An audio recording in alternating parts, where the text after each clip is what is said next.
अस्सलाम स्टूडेंट्स, अभी जो हम टॉपिक डिस्कस करने वाले हैं उसका नाम है replication of DNA. Replication of DNA का जो टॉपिक है इसमें हम ये पढ़ेंगे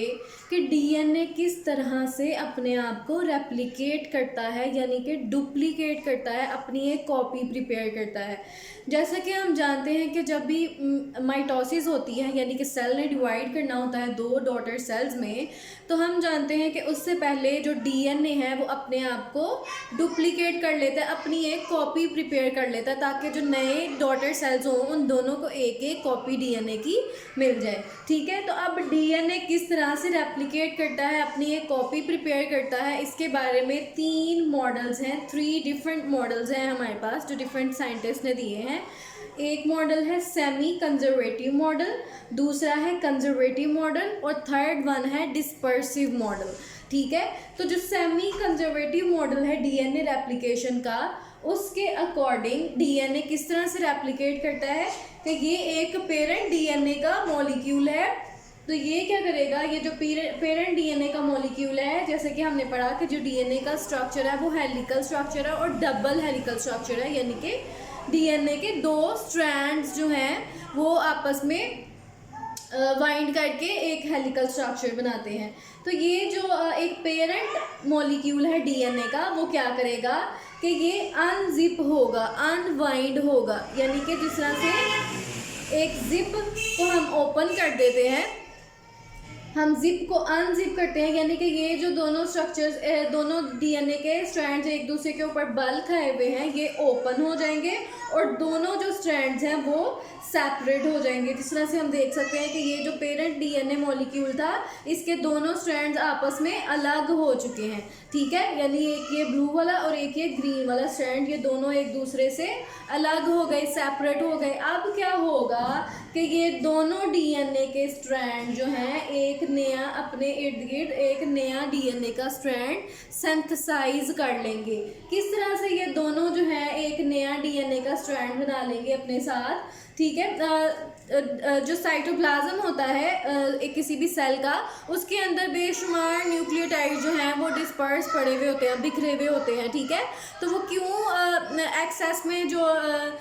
न्यूक्लियोटाइड्स हैं वो साइटोप्लाज्म के अंदर प्रेजेंट होते हैं, ताकि जब रेप्लिकेशन करनी हो डीएनए ने, तो उसको वो न्यू न्यूक्लियोटाइड्स अवेलेबल हों। ठीक है, और हमें पता है कि न्यूक्लियोटाइड्स मिलके डीएनए का स्ट्रैंड बनाते हैं। ठीक है, तो ये दोनों जो डीएनए के स्ट्रैंड्स अलग अलग हो गए हैं, ये अब ये क्या करेंगे, ये दोनों अपना अपना एक एक नया डीएनए का स्ट्रैंड बना लेंगे, जो साइटोप्लाज्म के अंदर न्यूक्लियोटाइड्स प्रेजेंट होंगे उन्हीं को कंबाइन करके। ठीक है, तो अब ये दोनों स्ट्रैंड जो है, ये ग्रीन वाला स्ट्रैंड, इसने भी कंप्लीट डीएनए का मॉलिक्यूल बना लिया है, एक हेलिकल डबल हेलिकल स्ट्रक्चर बना लिया है, और ये जो ब्लू वाला स्ट्रैंड है उसने भी एक कंप्लीट डीएनए का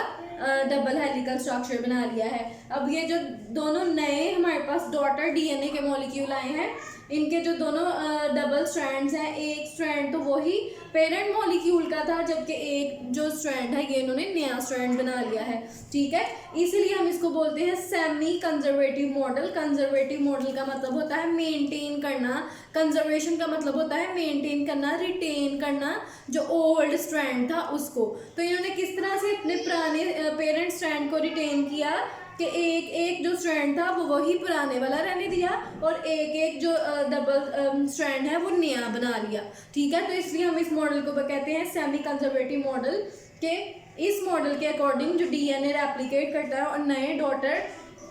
डीएनए के मॉलिक्यूल बनते हैं, उनमें एक स्ट्रैंड वही पुराना पेरेंट का स्ट्रैंड होता है, जबकि दूसरा स्ट्रैंड जो है कि नया डीएनए का स्ट्रैंड बनाते हैं, थ्रेड बनाते हैं नए न्यूक्लियोटाइड्स को कंबाइन करके जो साइटोप्लाज्म के अंदर प्रेजेंट थे। ठीक है, इसके बाद आ जाता है दूसरा मॉडल जिसका नाम है सेमी कंजर्वेटिव मॉडल। ठीक है,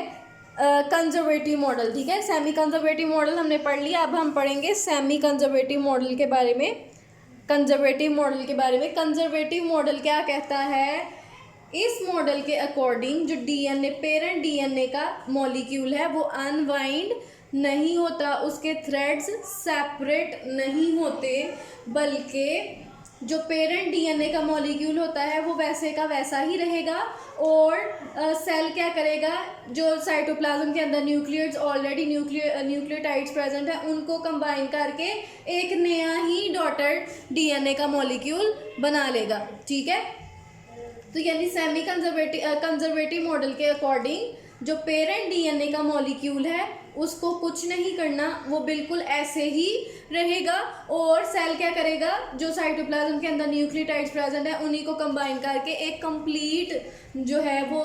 नया डीएनए का मॉलिक्यूल बना लेगा, जो जिसमें जितने भी न्यूक्लियोटाइड्स होंगे वो सब के सब नए होंगे, उसमें पेरेंट डीएनए का कोई भी थ्रेड नहीं होगा, कोई भी स्ट्रैंड नहीं होगा। यानी कि कंजर्वेटिव मॉडल के अकॉर्डिंग जो पेरेंट डीएनए का मॉलिक्यूल है उसको एज सच ही रखेंगे, और जो नया डीएनए का मॉलिक्यूल बनना है, जो डीएनए ने रेप्लिकेट करना था, अपनी कॉपी प्रिपेयर करनी थी, वो कैसे होगी कि साइटोप्लाज्म के अंदर जो न्यूक्लियोटाइड्स हैं उनको कंबाइन करके एक नया डीएनए का मॉलिक्यूल बना लिया, और पेरेंट जो मॉलिक्यूल था वो एज सच ही रहा। तो इस तरह से हमारे पास दो डीएनए के मॉलिक्यूल आ गए, यानी कि एक पेरेंट डीएनए का मॉलिक्यूल और एक बिल्कुल न्यू डीएनए का मॉलिक्यूल जो हमने साइटोप्लाज्म में न्यूक्लियोटाइड्स प्रेजेंट थे उनको कंबाइन करके बनाया। ठीक है, फिर आ जाता है डिस्पर्सिव मॉडल। डिस्पर्स का मतलब होता है बिखरना। तो डिस्पर्सिव मॉडल के अकॉर्डिंग जो पेरेंट डीएनए का मॉलिक्यूल होगा वो सारे का सारा ब्रेक डाउन कर जाएगा, यानी वो जो न्यूक्लियोटाइड से मिलके बना था उनके दरमियान में बॉन्ड खत्म हो जाएंगे,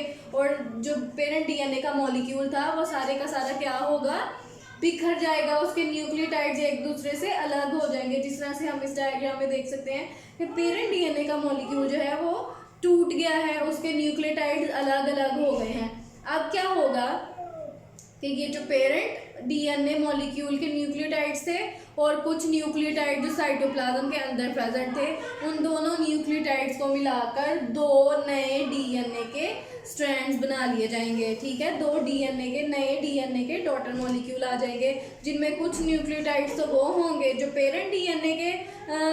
ब्रेकडाउन से बनने वाली न्यूक्लियोटाइड से बने थे, और कुछ न्यूक्लियोटाइड्स वो होंगे जो साइटोप्लाज्म के अंदर प्रेजेंट थे। ठीक है, तो डिस्पर्सिव मॉडल क्या कहता है कि पेरेंट डीएनए मॉलिक्यूल की ब्रेकडाउन हो जाएगी, न्यूक्लियोटाइड्स सेपरेट हो जाएंगे, और जो दो नए डॉटर डीएनए बनेंगे उनमें कुछ न्यूक्लियोटाइड्स तो वही पेरेंट डीएनए के होंगे, और कुछ साइटोप्लाज्म में से न्यूक्लियोटाइड्स को कंबाइन करके